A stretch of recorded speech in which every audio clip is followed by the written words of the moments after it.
So we have two tables that we like, both in the same design, both from different companies. We've got this Josh and Main one here. This one's a more expensive table. Then we have this one from Pottery Barn. Now I'm going to use these tables as basis of design for the table I'm about to build. Now I have the tools to build this table. That's going to be no problem at all.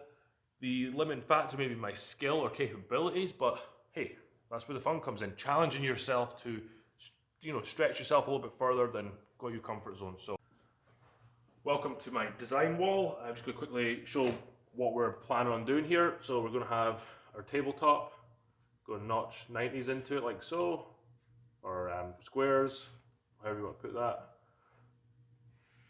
like that. And then that'll allow us to build or put our legs in here. So you have square top there, you'll see the square top of the legs, like that. And then we'll run some stretcher pieces along like that all the way around. Now the materials that we're going to be using are 5 2x10s, 2 4x4s, and 3 2x4s. And they're all 8 feet long. So before getting started, because I'm using the entire length of each board for the tabletop, I'm going to sand them all down to 80 grit just so I get to know what the board looks like. This is construction grade lumber, so it's not perfect, but I want the best side to be face up. So at this point I know which way around the board is going to be. So for the next process, I know which way around to work with it. So I'm just going to use Arbol sander with 80 grit on it. It's going to take me some time, so we'll put on a time lapse and we'll get to it.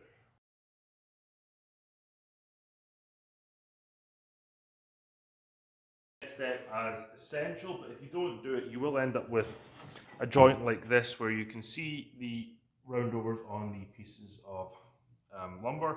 Now, this doesn't look terrible, and if you're going for a rustic look, normally works out just fine. But since I have purchased a table saw, I am going to use the table saw because I think the results I get from it have been phenomenal. So what it will look like is then you end up with a nice board that is jointed together. These boards are not perfect, but you end up with a nice clean joint.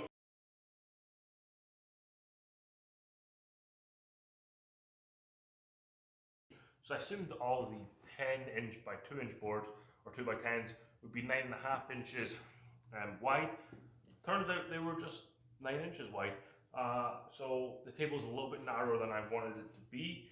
I got it pretty close though. I got it to 43 1/8. I wanted it to be 44 inches wide. So hopefully once it all goes together, it'll be pretty close to that 44-inch wide mark. Now I've got all the boards face up here.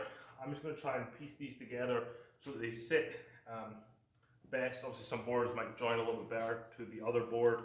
So I'm just going to mix them around. I'm also going to look at the end grain and try and get the end grains to line up so that they're alternating which way the end grain is going. So you want some curving down like that, you want some coming up. So I was able to get all my boards lined up how I want them. I've marked them up by numbering them, and I've marked up the joints between each board so I know which way they go, and I've marked which end. So I've got number 1 end and number 2 end, and then each board has a corresponding board that board joins to. The table saw did an excellent job, and there are a few little pieces I'm going to have to work with later on down the line, but for not having a jig to square cut or take the boards down, I think it worked great with the table saw there.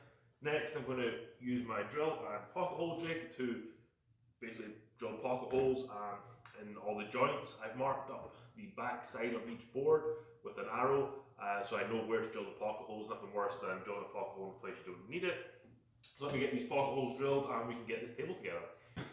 So we have all the pocket holes drilled. I just reattached a piece of wood that I had here for doing my 90s. I just want to use this here for when I'm drilling or screwing the boards together. It gives me something to push against. And that's hopefully going to keep this board from pushing too far that way. And it means I can really get the boards tight together. I've got some clamps here. I'm going to put them on the end to make sure the boards are clamped, or the face of the boards are clamped parallel to this table here. So I know that table is flat. When it gets to the center here, I'm going to have to get a little bit creative. Probably along here, I'll start using other braces to make sure they're clamped in properly.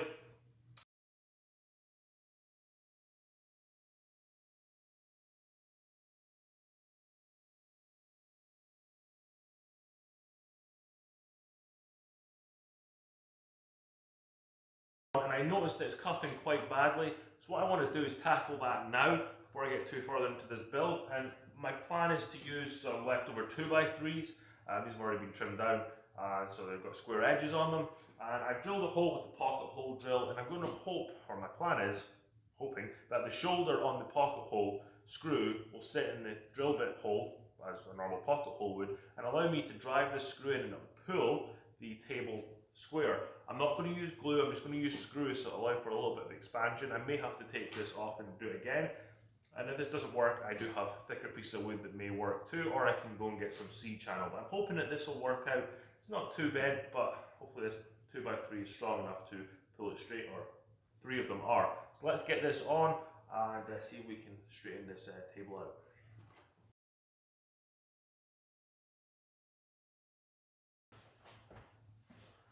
This turned out phenomenal. There is one issue that I can see straight away, and that's the 5th board.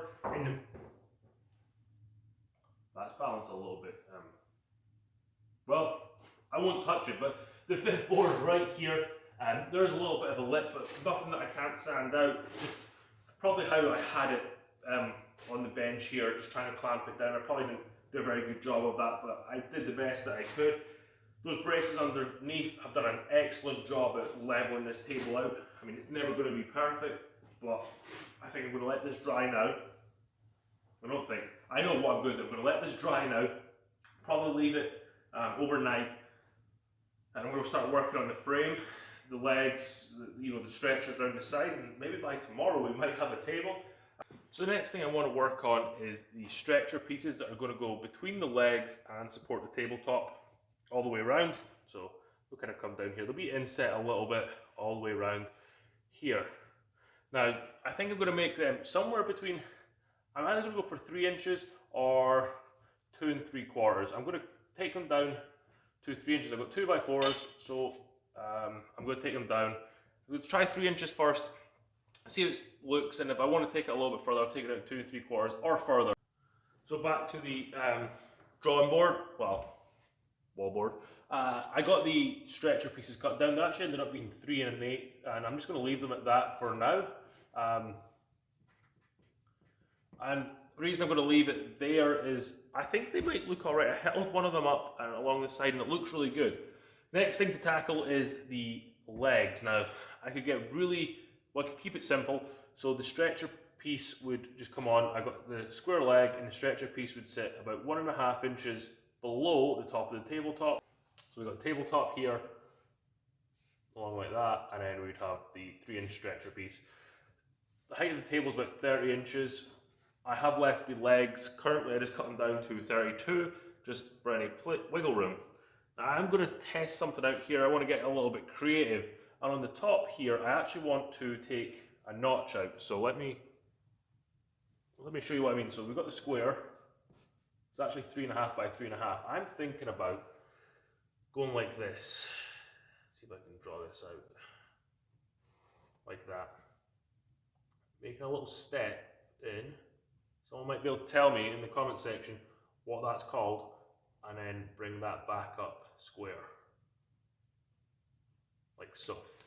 So in this table, you'll still see that, it's not to scale, so it'll just be 1 inch all the way around, so that'll be about 1.5 inches deep. So each leg will be a little, you won't see the 3.5 by 3.5, it'll only be 2.5 by 2.5, and I think that'll look really good.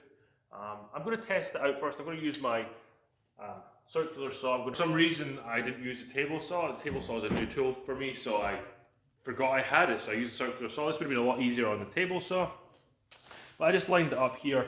I just want to have a look and see what it's going to look like. And I'm not liking how small this looks compared to the rest of the table. So I'm actually just going to go like this, turn it around and go with my initial plan. Notch this out here, and then the leg can be straight up here, be flush with the top of the table. So first off, I need to figure out a way to attach these stretchers to the legs and how best to support the table. Let's balance a little bit on the table here. But I want to get this cut to length first and make sure that I've got the exact size and dimension I want first. To cut the table to length, I'm going to go for 7 feet here. I've got a line mark here, falls between 2 sets of pocket holes, and I have the support stretcher on the inside, so all 3 will still be on the inside of the 7-foot table. So we got the table down to the 7-foot size. There are a few imperfections. The circular saw did struggle a little bit with a little bit of pinching. The wood did want to clamp back on itself, and because it's battery powered, I figured it sometimes does struggle a little bit. So I broke that off and we got a bit of a bad cut at the end, but we'll fix that. It's right where the leg's going to go, so that piece isn't actually going to be on the finished table. Next up, I want to get my legs positioned so I know when I'm working with each leg and each corner which leg corresponds to that side.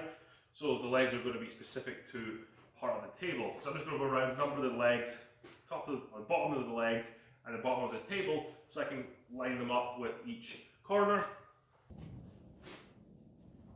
So there's been a change of plan. Forget everything I just said. Well, not quite everything, but my wife likes this design here. She likes the squareness of this and how this will look with the tabletop instead of the radius that you get without doing this part. So I'm going to go and do 4 legs like this, and the numbers still stand, but the how I'm going to cut it out doesn't. So let me see if I can make some of these look really good. My old lines don't mean anything, so I can scribble them out.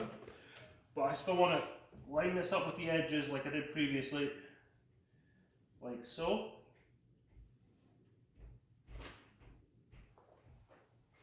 And then mark that off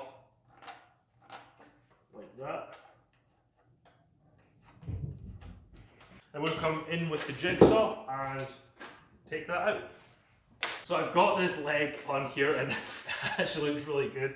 I'm really happy with how that turns out. The jigsaw and the circular saw did a great job. They are a little bit, it's not quite perfectly square, but this is going to allow me to sand this and make this leg perfectly fit this joint here. Now there's going to be gaps on top, and I'm okay with that. It's going to look a little bit rustic. There's going to be some, imperfections across this table, and I think it's going to give it character. And this, my wife's going to love this, was a great idea. Good job, wife. She might hear me somewhere. So I'm going to carry on knocking the other 3 legs out. So I have all the legs cut out. The next thing I want to do is sand this top down. And the reason I want to do that is so I've got this to its final height, sort of levelness as I'm going to get it. And then I can start manipulating the legs and the corners, or where they join, to fit the table perfectly. So I've got all the stretcher pieces done. I ended up just switching or turning the table over so I could get the lines from before, the ones that I did incorrectly before the design change. So I had the lines there, so it was really easy to line everything up, mark everything up, get everything cut. So I've got 4 pieces here. I'll probably do another 2 in the middle, and I might do some angles as well. See how it all sits and see how secure it is. So next, I want to drill pocket holes. I want to drill pocket holes in my stretchers to attach them to the table. Some might not like that. That's the way I'm going to do it. I might actually drill the hole all the way through in this piece here, just widen it out a little bit to allow for any movement. So when the screw goes in, it's holding the table to this stretcher piece, but it's going to allow for a little bit of movement between the stretcher and the tabletop. As for the legs, still undecided how I'm going to attach them to the table. So let me get the pocket holes drilled on the stretchers and get the stretchers ready to be attached to the legs. So there we go, frame is made, it looks good, the table does fit. Now I'm going to knock bits down here where the stretcher meets the leg. There's a little kind of high spot, so I'm just going to blend that into the leg, so when the table sits on that, you'll never notice that. This turned out really good. It's really sturdy actually, and all it's got in it is 16 pocket holes. The 4x4 legs really add some stability in there. So I do want to put a couple of stretchers across here just to add extra support. Table's looking great. It's sanded down to 80 grit all over, pretty much flush everywhere. I'm really happy with that. Next up, I need to round over the edge, and I've tried a 45-degree chamfer bit and a 1/2 inch round over bit. My wife didn't like the tester piece that I ran, so I'm going to do it with the Orbital sander. She liked that test, so I've done one edge over here and it looks really good. So I'm just going to go around the other 3 edges, do the underside as well, and then the stretcher piece on the bottom I'll do them too. And we will use the 1/2 inch round over bit on the legs just so that they don't splinter out, just give them a nice look on the bottom. So just on a little tester, we have willow grey on this side, and then on this side we have aged barrel. I think we're going to go with the willow grey, but I do need to get confirmation from my wife. But it's always good to do a little tester on the same wood that you're going to be using. This is just the cut off piece here, and just shows you what it's going to look like once it's stained. So I've wiped the base of the table down with some rags. I wiped the tabletop down. Now it's time to run over everything with a tacked cloth, just to get rid of any dust that's left. Then I'm going to use some pre-stain with a, what do you call these, foam sponge. This is what I found the best to apply the stain and pre-stain conditioner. In my opinion, there may be other or better applicators out there, but this is what I like to use. And of course we've got our stain, so we're going to get the stain on as well, and we've got some rags to remove the stain. So let me get this wiped down with the tack cloth, and we can get the pre-stain conditioner on.